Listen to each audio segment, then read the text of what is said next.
President Assad asserts that Syria is not worried about the draft resolution about chemical weapons.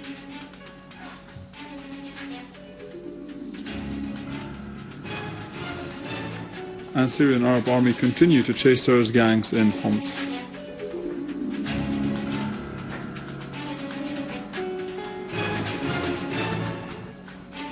Iran refuses to enter negotiations about its nuclear file as a weak party and would never accept any threats or preconditions, according to Iranian officials.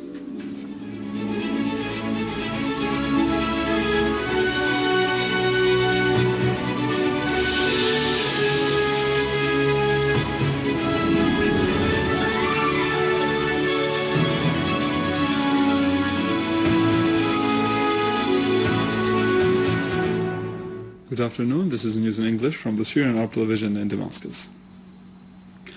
President Bashar al-Assad asserted that the Syrian Arab Army was built on the basis of traditional war, so it will suffer no harm by giving up its chemical weapons.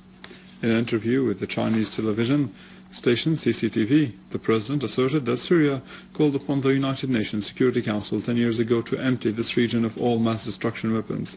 The president said Syria would get nothing for giving up the chemical weapons. Cooperation with Russia continued in order to consolidate the Syrian arsenal, particularly in the field of air defenses, because the Zionist entity continued to occupy Syrian territories.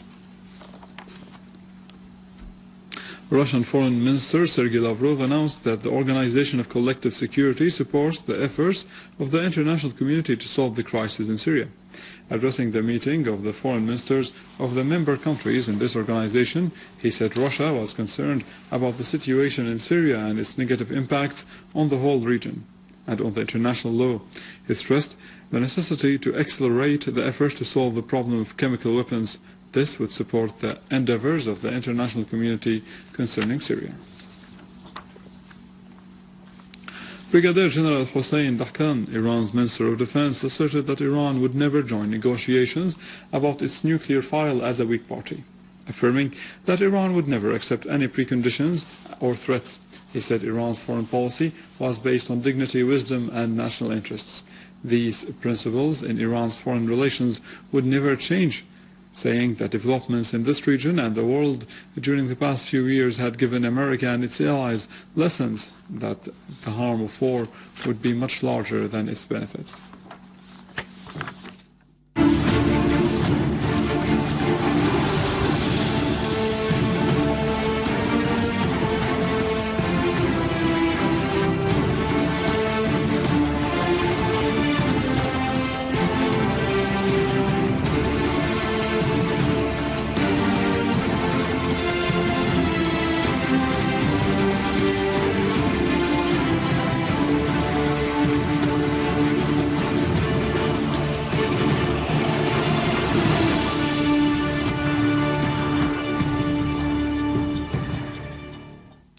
Security forces confiscated large quantities of drugs and explosive devices hidden in a vehicle at one of the entrances of Homs city. The captured materials included narcotic pills, night binoculars, and various types of ammunition in a Suzuki vehicle before it entered Homs.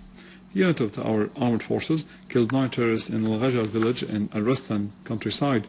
Another unit destroyed an anti-aircraft gun and a terrorist hideout in Al-Zafarana. 5 other hideouts were also destroyed, and the terrorists hiding in them were killed and wounded.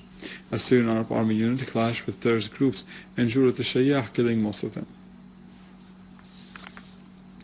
In Aleppo, Syrian Army units targeted the terrorist gatherings and hideouts near the central prison of Aleppo, in Khan al-Asal and in Al-Wadi village, killing many terrorists, including the 2 terrorists Mustafa Taha Misto and Usama Majd al-Hilu from Al-Nusra Front. Syrian Arab Army units also destroyed convoys of cars, killing all the persons inside them near An-Nerab camp and Banan village. They also destroyed rocket launchers and mortar guns in Queris, Al-Jdeide and Rasm al-Aboud. Another army unit clashed with an armed terrorist group, killing all its members, and foiled a terrorist attempt to infiltrate into the secure areas in Al-Laylamoun and the markets of Old City, killing many terrorists and injuring others.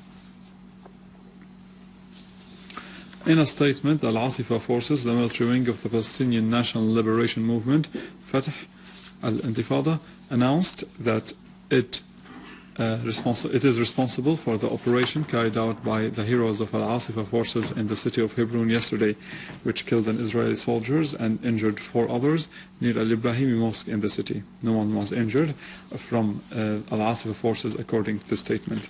As a result of the operation, Israeli settlers attacked the Alameda neighborhood in the Old City in Hebron, while the Israeli occupation forces imposed a full siege on the city. Accordingly, Al-Asifa sources pledged in a statement to continue the armed struggle in order to liberate Palestine. After more than 2 years of supporting terrorists in Syria, Erdogan's government admitted that terrorists infiltrated into Turkish lands from Syria. President Abdullah Gül expressed grave concern about this in a meeting of the United Nations General Assembly while he attempted to wiggle out of his government's responsibility for facilitating terrorist acts in Syria. Now, however, he resorted to the pretext that it is very difficult for Turkey to stop these terrorists because its borders with Syria are more than 900 kilometers long. With this, we come to the end of our news for today. For more information and details, you can visit our website in English, www.syriaonline.sy. Stay with us, the latest in the world of markets and finance in our economic news, but after the break.